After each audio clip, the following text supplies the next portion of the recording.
Walang matutulog. Walang tulugan. Hindi ako inaantok. Walang inaantok dito. So yan, tignan natin yung oras ha. Ayan, alas 9. Alas 9 ng gabi. Diyos ko po. Wala na bang itataas yung araw dito ng ganitong oras?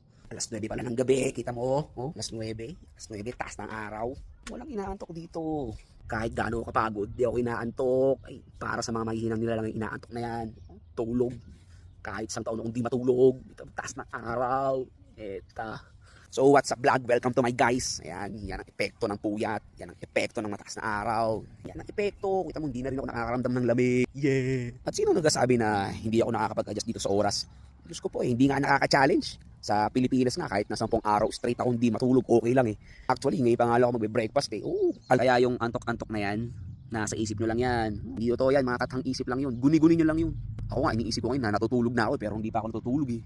Iniisip ko nga eh, naghihilik na ako eh. Sobrang sarap ng tulog ko eh. Tapos nananaginip ng malalim. Dapat pala, hindi na ako lumabas eh. Mas lalong nagising yung diwa ko eh. Kaya sa mga kababayan ko na mapupunta rito, heads up ko lang ha, heads up ko lang kayo. Hindi naman mahirap mag-adjust ng oras dito.